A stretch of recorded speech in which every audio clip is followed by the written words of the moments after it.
नमस्ते साथियों। कैसे आप सब लोग। मेरा भी फिर स्वागत करता हूँ आपके अपनी यूट्यूब चैनल साकार कोचिंग क्लासेस गुना में। तो आज अपना जो टॉपिक है वो है मौलिक अधिकार। क्या भारतीय संविधान का टॉपिक है और इसका नाम क्या है? मौलिक अधिकार। ठीक है, फंडामेंटल राइट्स इंग्लिश में बोलते हैं इसको। ये सभी को जानना चाहिए हमारे अधिकार क्या क्या हैं, ठीक है ना, क्योंकि हमें सरकार ने कुछ अधिकार दिए हुए हैं, यानी हमारे संविधान ने हमें कुछ अधिकार दिए हुए होते हैं। और ये जो अधिकार होते हैं ये किसके विरुद्ध होते हैं? तो अपन को सरकार के विरुद्ध होते हैं। किसके विरुद्ध होते हैं? सरकार के विरुद्ध। ठीक है, तो संविधान ने जो अधिकार दिए हैं हमें, मौलिक अधिकार, जिन्हें अपन क्या कहते हैं? मौलिक अधिकार। ये किसके विरुद्ध मिले हुए हैं? अपन को सरकार के विरुद्ध भी मिले हैं, और कुछ जो आर्टिकल होते हैं वो लोगों के विरुद्ध या कोई कंपनियों के विरुद्ध भी मिले होते हैं। जैसे कि छुआछूत का अधिकार। छुआछूत का अधिकार लोगों के विरुद्ध भी है, यानी कि मैं आपसे कोई या आप मुझसे कोई भी छुआछूत या अस्पृश्यता का भाव या करते हैं ऐसा काम, तो मुझे क्या ये आपके विरुद्ध मुझे मिला हुआ है, यानी कि मैं आप पे जाके केस कर सकता हूँ। ठीक है ना, तो ये अधिकार होते हैं। सबसे पहले आते हैं अधिकार। अधिकार का अर्थ मतलब क्या होता है? ऐसे अधिकार जिन्हें संवैधानिक यानी कि कानून का, जिनके साथ में क्या हो? कानून का वैधानिक या कानून की वैधानिक संरक्षण प्राप्त हो, यानी कि कानून की मान्यता प्राप्त हो। ऐसे अधिकार जिन्हें क्या हो? वैधानिक संरक्षण प्राप्त हो, अर्थात कानून की मान्यता प्राप्त हो। उनको लेके अपन कहाँ जा सकते हैं? सुप्रीम कोर्ट में जा सकते हैं। उन्हें अपन क्या कहते हैं? अधिकार कहते हैं। क्या कहते हैं? अधिकार कहते हैं। अब ऐसा कोई अधिकार नहीं है कि आप किसी भी राह चलते व्यक्ति में थप्पड़ मार दो, तो ये आपका अधिकार नहीं है। ठीक है ना, ना ही ये आपकी स्वतंत्रता होती है।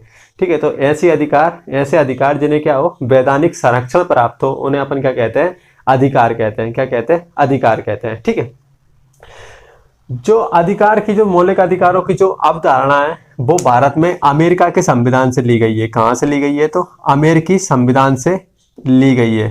ठीक है, अमेरिकी संविधान से ली गई है। लेकिन इसकी जो सबसे पहली जो अवधारणा आती है वो ब्रिटेन से आई हुई है। कहाँ से आई हुई है? ब्रिटेन से आई हुई है। और ब्रिटेन में से मैग्ना कार्टा कहते थे। क्या कहते थे? मैग्ना कार्टा के नाम से ये जाना जाता था। ठीक है, मैग्ना कार्टा किस नाम से जाना जाता था? Magna carta. Magna carta. ठीक है, मैग्ना कार्टा के नाम से ब्रिटेन में ये जाना जाता था। ठीक है, वहां के एक शासक थे जिनका नाम था जॉन प्रथम। जॉन प्रथम।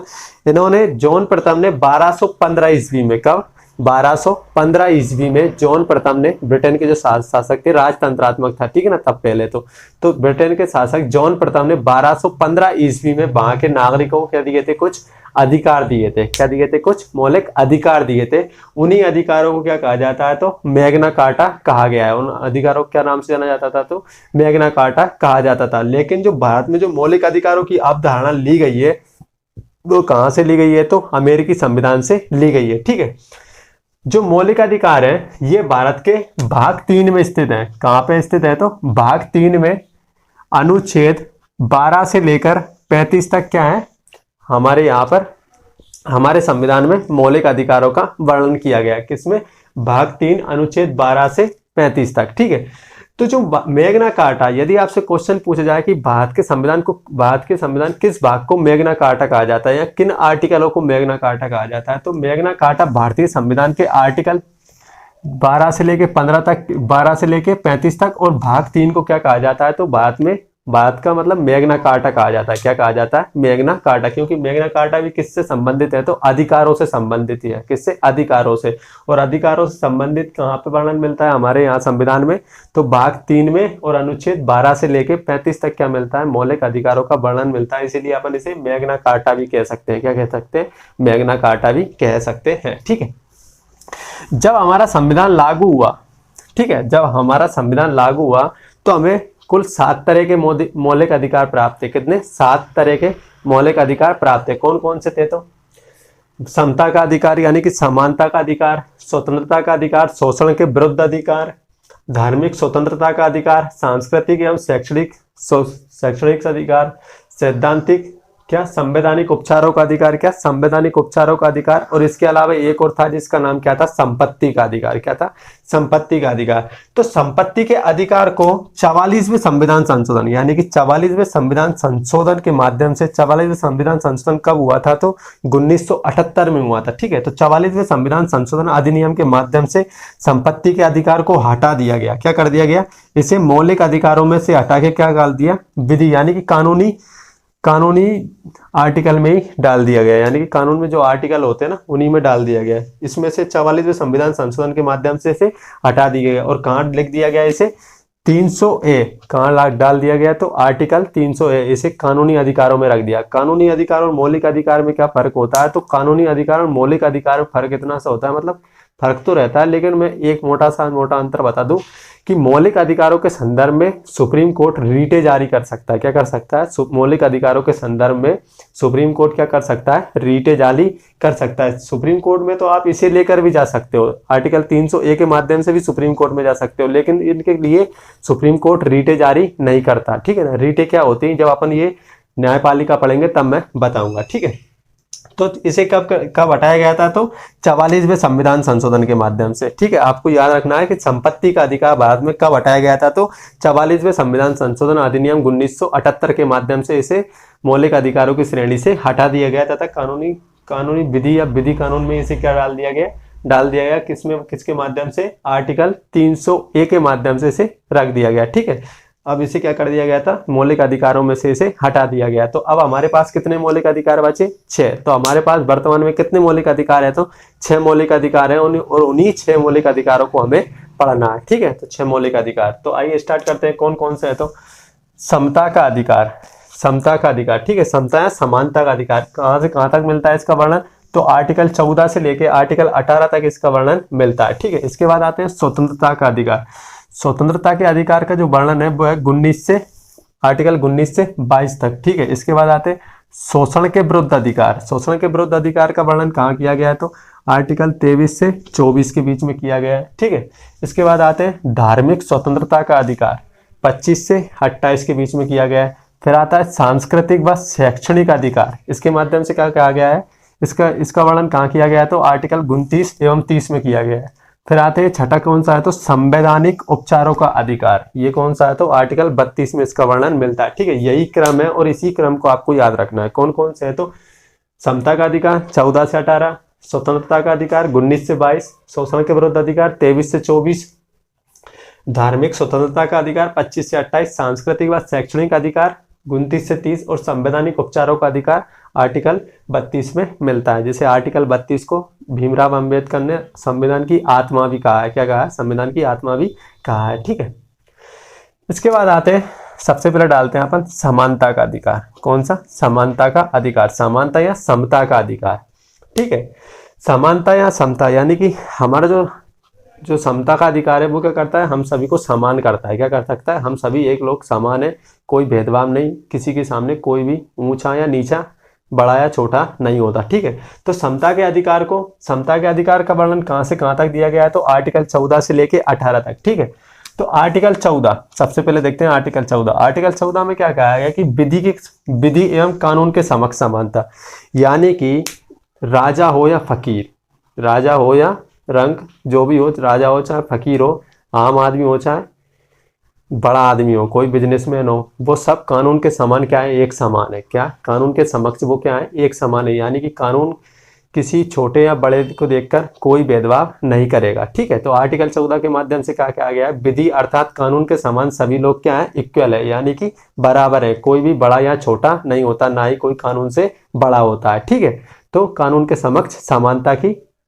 अधिकार। ठीक है, कौन से में मिलता है, तो आर्टिकल 14 में मिलता है। ठीक है, इसके बाद आते हैं आर्टिकल 15। आर्टिकल 15 में क्या मिलता है, धर्म, जाति, लिंग, जन्म स्थान आदि जगहों पर क्या कर सकता है, आपसे राज्य भेदभाव नहीं कर सकता। यहाँ राज्य का मतलब देश से है, किससे, देश से। ठीक है, यानी कि धर्म, जाति, लिंग, जन्म स्थान आदि चीजों के माध्यम से आपसे कोई भी राज्य भेदभाव नहीं कर सकता। यानी कि ऐसा नहीं है कि उच्च जाति के है तो इनको अलग अधिकार दे दिए, निम्न जाति के है तो इनका और कुछ मानने लगेंगे। ठीक है, जैसे कि उच्च जाति के वोट का गिनती, जैसे कि हमारे क्या है, मतलब सभी को वोट देने का अधिकार है। तो ऐसा नहीं है कि कोई बड़ा आदमी है तो बड़े आदमी का वोट की गिनती 1 की जगह 5 गिनी ले जाएगी, ऐसा कुछ नहीं है। सभी के यानी कि धर्म, जाति, लिंग, जन्म स्थान के आधार पर कोई भी, सभी क्या है, भेदभाव नहीं करेगा राज्य, और ये क्या है, सभी समान है। क्या है, सभी समान है। ठीक है, इसके बाद आते हैं आर्टिकल 16।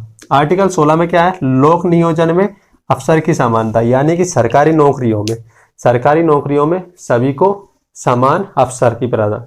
ठीक है, यानी कि सरकारी जो नौकरी है उसमें क्या कर सकते हैं अपन, सभी फॉर्म डाल सकते हैं। उसी के लिए तो पढ़ना है, तो सभी फॉर्म डाल सकते हैं।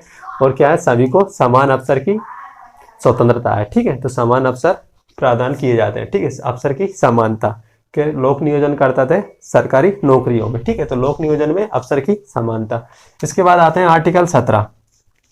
आर्टिकल 17 करता है अस्पृश्यता की बात, अंत करता है। किसका, अस्पृश्यता, यानी कि छुआछूत के अंत की बात करता है। ठीक है, छुआछूत के अंत की बात करता है।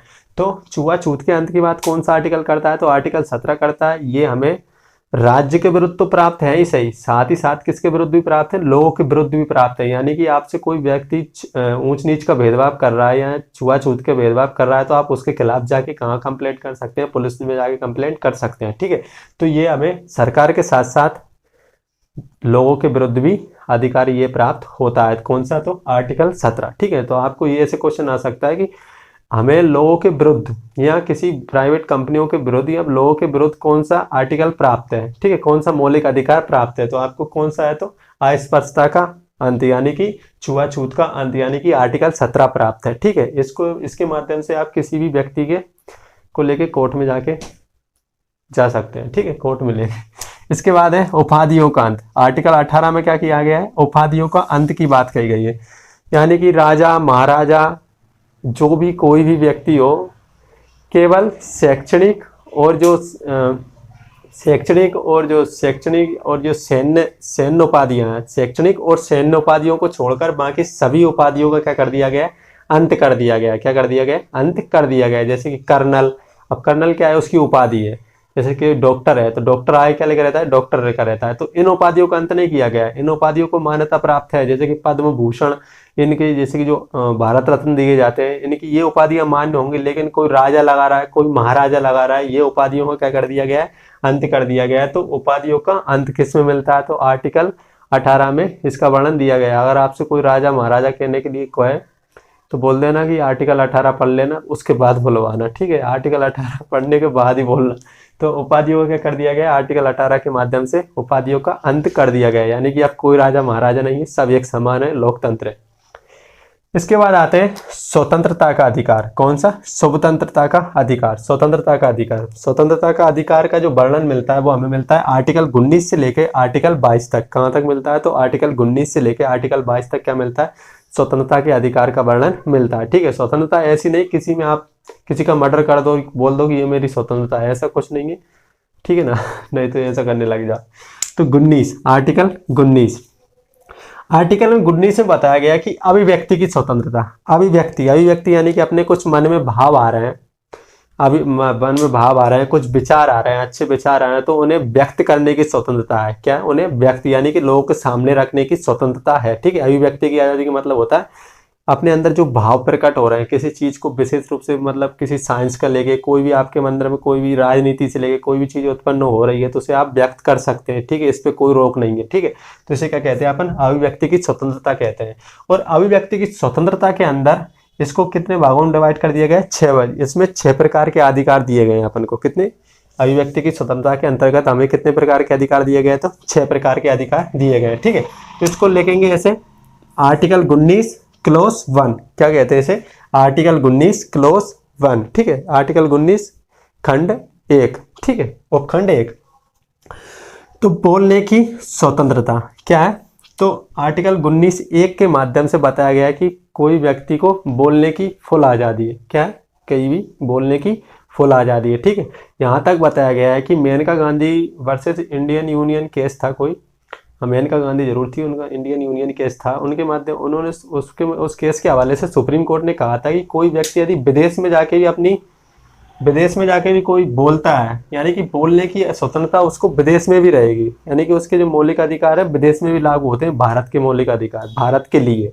भारत के लिए, ऐसा नहीं कि विदेश में जाके आप विदेशों के खिलाफ गलत बोलोगे, ऐसा नहीं। भारत जैसे कोई मान लीजिए व्यक्ति, आप मान लीजिए कि आप अमेरिका में, और आप अमेरिका में और मोदी के बारे में बुराई कर रहे हैं, या कुछ भी मोदी के बारे में गलत बोल रहे हैं, या किसी चीज़ के बारे में, राहुल गांधी, कोई भी मान लीजिए, तो आपको ये आज़ादी है, आपको वहाँ पे कोई रोक नहीं सकता। या आप वहाँ से आए, वहाँ से बोल के आए, और ऐसा नहीं कि आपको भारत में आते से ही पकड़ लिया जाएगा पुलिस के द्वारा, नहीं, ये हमारा मौलिक अधिकार है, ठीक है। इसको बताया गया है सुप्रीम कोर्ट के माध्यम से, ठीक है। तो बोलने का अधिकार आर्टिकल 19(1) के माध्यम से। इसके बाद आते हैं आर्टिकल 19(2), शांतिपूर्ण रूप से एकत्रित या धरना प्रदर्शन करने की आज़ादी, ठीक है। धरना प्रदर्शन या सरकार के विरोध प्रदर्शन करने की आज़ादी। एक इसमें क्लोज जुड़ा रहता है, यानी कि एक शब्द जुड़ा रहता है, बिना अस्त्र शस्त्र के, क्या, कोई बिना हथियार के, ठीक है, बिना हथियार के जाना पड़ता है। आप आज शांति से बैठ के और आप सरकार का विरोध कर सकते हैं, ठीक है। इसके लिए आप बाध्यकारी नहीं है कि आपको सरकार वहाँ से उठा के पहुँचा देगी घर, नहीं, आप आराम से करिए, एकत्रित रहिए, बस शांतिपूर्ण तरीके से होना चाहिए, और कोई भी आपके पास हथियार नहीं होने चाहिए, ठीक है। तो ये हमारा अधिकार है, शांतिपूर्ण रूप से एकत्रित होकर क्या, सरकार के विरोध करना या कुछ भी करना, ठीक है, धरना प्रदर्शन करना। इसके बाद आते हैं सभा समूह बनाने की आज़ादी। जैसे कि आप कोई सभा बना रहे हैं, कोई सभा कर रहे हैं, शांतिपूर्ण ढंग से ही सभा बना लीजिए।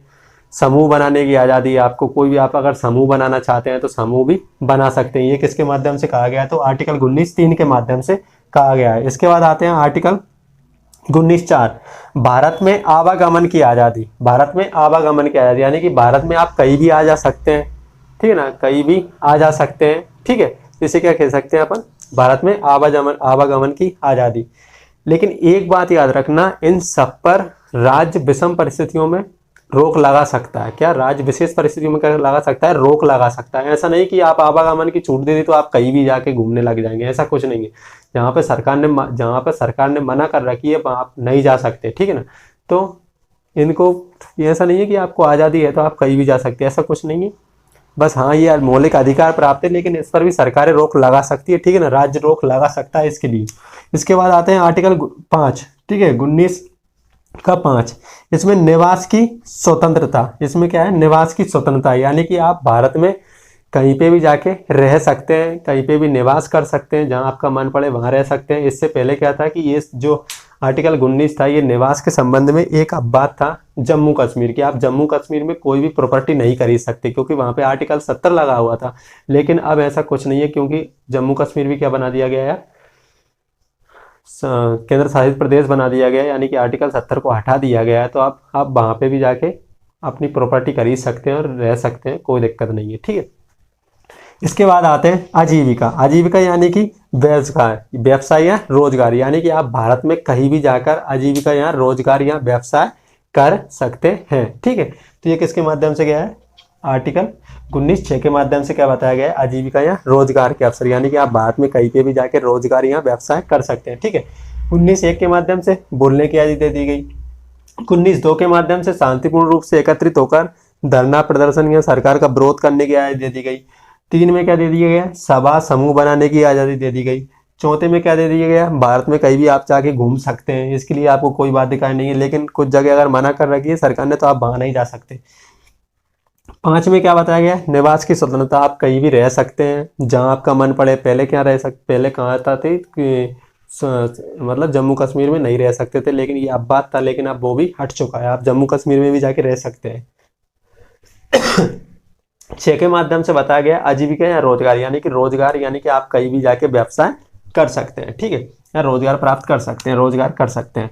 इसके बाद आते हैं 20 में क्या बताया गया, अपराध के दोष सिद्धि में संरक्षण, यानी कि आपने कोई अपराध किया, उसके दोष में सिद्धि, दोष सिद्धि मतलब अपने खिलाफ जुर्म को क्या बोलते हैं, सिद्धि से मतलब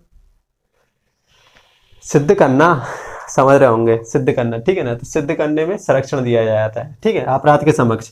तो आर्टिकल 20(1) में माध्यम से बताया गया कि जिस समय अपराध किया गया उसी के कानून के अनुसार सजा मिलनी चाहिए, ठीक है। जिस समय अपराध किया गया हो उसी समय के कानून के अनुसार सजा मिलनी चाहिए। उदाहरण के रूप में समझिए इसको, ठीक है। मान लीजिए अभी कौन सा चल रहा है, 2021 चल रहा है, ठीक है। 2021 में आप कोई गुनाह करते हैं, यानी कि मान लीजिए आज कितनी है, 6 तारीख है, 6 फरवरी है, 6 फरवरी है, ठीक है। तो 6 फरवरी को आप कोई गुनाह करते हैं, ठीक है, यानी कोई जुर्म कर दिया आपने। और अभी जो इस समय जो इसकी सजा है वो कितनी है, 6 वर्ष है। क्या है, 6 वर्ष है, ठीक है, 6 वर्ष है। मान लिया कितनी है, 6 फरवरी 2021 को आज इसकी सजा, जो कानून आपने कोई भी किया, चैन पॉकेट या कुछ भी किया हो, उसकी सजा कितनी है, तो 6 वर्ष है। लेकिन ठीक 2022 में, क्या 2022 में इसकी जो सजा है, यानी कि यही कानून जो अभी आपने जो जुर्म किया है उसकी सजा भी कितनी है, 2021 में 6 वर्ष है। लेकिन 2022 में संसद ने क्या किया, इसमें संशोधन कर दिया गया और इसकी सजा कितनी बना दी गई, 8 वर्ष बढ़ा दी गई। कितनी, 8 वर्ष कर दी गई। यानी कि यही जुर्म है, कोई एक्स नाम का जुर्म है और एक्स नाम का जुर्म ये है, यानी कि एक्स नाम का जुर्म की जो सजा है वो 2021 में कितनी थी, तो 6 वर्ष थी। लेकिन उसी एक्स के लिए जो जुर्म करता है, जो एक्स जुर्म करता है कोई व्यक्ति, तो उसकी सजा कितनी कर दी गई है, 8 वर्ष कर दी गई है। तो इसके माध्यम से ये बताया गया है कि आपको जो 6 फरवरी के दिन जो जुर्म किया है, तो आपको इसी कानून के अनुसार यानी कि 6 वर्ष की सजा मिलेगी। अब आप 2022 में इसी कानून पर कितनी सजा कर दी गई, 8 वर्ष। तो 8 वर्ष नहीं होगी आपकी, कानून बदल गया तो इसकी सजा भी बढ़ा दी जाएगी। नहीं, जिस समय जो कानून है और उसके समय जितनी सजा का प्रावधान है उसी हिसाब से क्या होगी, सजा का प्रावधान दिया जाएगा, ठीक है ना। तो फरवरी 6 को जितनी इसकी सजा का प्रावधान था उसी के अनुसार मिलेगी, भले ही चाहे आगे बढ़ के कम हो जाए, चाहे घट जाए या बढ़ जाए, उससे कोई फर्क नहीं पड़ता, ठीक है। इसके बाद आते हैं दूसरा क्या है, खुद के विरुद्ध गवाही देने के लिए बाध्यकारी नहीं कर सकते। जैसे कि आप पुलिस में आपने कोई जुर्म किया और पुलिस आपको ठोक पीट के जुर्म कबूल करवाती है, तो आपकी जो जुर्म कबूल या आपकी जो खुद की जो गवाही है ना, वो सुप्रीम कोर्ट में मान्य, यानी कोर्ट में मान्य नहीं होगी। आप खुद बोलते रहोगे ना कि हाँ इसने जुर्म किया है या मैंने जुर्म किया, तो ऐसा कुछ नहीं। आपकी खुद की गवाही क्या होगी, न्यायालय के सामने आपकी खुद की गवाही नहीं मानी जाती, ठीक है, अन्य लोगों की ही मानी जाती है। और इसके लिए सर पुलिस आपको बाध्य भी नहीं कर सकती कि आप खुद गवाही दें, ठीक है ना। इसके बाद आते हैं एक अपराध के लिए एक ही बार सजा। ऐसा नहीं है कि आपको एक अपराध के लिए कई बार सजाएं मिल गई। एक मान लीजिए आपने एक बार चोरी की तो आपको एक बार सजा मिल गई। आपको एक ही अपराध के लिए बार बार चोरी के जुर्म में क्या पकड़ के वापस नहीं ला सकते। तो एक अपराध के लिए केवल एक ही बार सजा का प्रावधान दिया गया है। इसके बाद आते हैं आर्टिकल 21, प्राण एवं दैहिक स्वतंत्रता या जीवन का अधिकार। ये इसका सबसे इंपॉर्टेंट है। आर्टिकल 21 बहुत ही ज़्यादा इंपॉर्टेंट है, इसका कभी विस्तार में पढ़ेंगे। अभी तो क्या है ना कि पेपर सर पे है, तो अपन को इतना पढ़ना है कि यहाँ पढ़ा आर्टिकल में ये, इसमें काफ़ी सारे सुप्रीम कोर्ट में केस लगे और हर केस में क्या गया, सुप्रीम कोर्ट ने इसकी कई बार व्याख्या की है। क्या की है, सुप्रीम कोर्ट ने कई बार व्याख्या की है। तो इनको अपन कभी जब अपन को टाइम मिलेगा तब उसमें पढ़ेंगे। तो प्राण एवं दैहिक स्वतंत्रता या जीवन का अधिकार, इसको कब जोड़ा गया? तो 86वें संविधान संशोधन अधिनियम 2002 के माध्यम से 6 से 14 वर्ष की जो अनिवार्य शिक्षा है, ये क्या है, अनिवार्य शिक्षा है। ये किस में रखा जाता है? तो किस में रखा जाता है? तो प्राण एवं दैहिक स्वतंत्रता में रखा जाता है। क्या रखा जाता है? प्राण एवं दैहिक स्वतंत्रता में रखा जाता है। प्राण एवं दैहिक स्वतंत्रता का अर्थ है मतलब जीवन का अधिकार, कि आपको खुले में सांस लेने की आज़ादी, आपको शुद्ध पानी पीने की आज़ादी, आपको शुद्ध खाना खाने की आज़ादी, आपको घूमने की आज़ादी, आपको सोचने की आज़ादी है, ठीक है ना। आपको शिक्षा का अधिकार है, ठीक है। तो 46वें संविधान संशोधन के माध्यम से बता दिया गया है, 86वें संविधान संशोधन अधिनियम 2002 के माध्यम से बता दिया गया है कि 6 से लेकर 14 वर्ष के जो भी बच्चे हैं उन्हें क्या निःशुल्क शिक्षा प्रदान की जाएगी। ये भी किसके अंतर्गत आता है? तो प्राण एवं दैहिक स्वतंत्रता के अंतर्गत आता है, ठीक है। पानी पीने की आज़ादी, हवा सोचने की आज़ादी, खाना खाने की आज़ादी, कहीं भी घूमने की आज़ादी, ठीक है ना। तो इन्हें क्या रखते हैं अपन? प्राण एवं दैहिक स्वतंत्रता के अंतर्गत रखते हैं, ठीक है।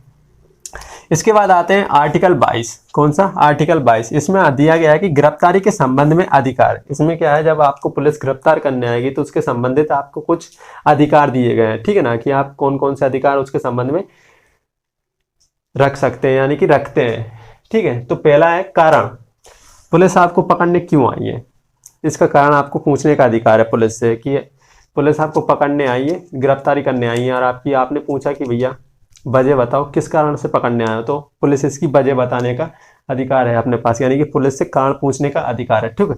दूसरा है 24 घंटे के अंदर न्यायपालिका में समक्ष उपस्थित कराना, यानी कि जब आपको पुलिस पकड़ के ले जाती है, ठीक है, इसको इस तरीके से याद रखिए, पुलिस पकड़ने आई तो आपने कारण पूछा, दूसरा आपको गिरफ्तार कर लिया, तो दूसरा है कि 24 घंटे के अंदर, यानी कि 24 घंटे के अंदर आपको क्या कर दिया जाएगा, पुलिस का फर्ज है कि आपको न्यायपालिका या मजिस्ट्रेट के सामने पेश करना पड़ेगा। पुलिस को क्या करना पड़ेगा, मजिस्ट्रेट के सामने आपको पेश करना ही पड़ेगा 24 घंटे के अंदर। लेकिन इसमें एक शर्त है कि जो यात्रा में जो समय लगा है ना, उसको आप नहीं गिनेंगे। क्या, यात्रा में जो, मान लीजिए आपको कहाँ पकड़ा है, कहीं दिल्ली से पकड़ के लाया और मध्य प्रदेश में आना है, ठीक है ना, तो यात्रा में जो समय लगता है ना, उसको इसमें 24 घंटे के अंदर काउंट नहीं किया जाएगा।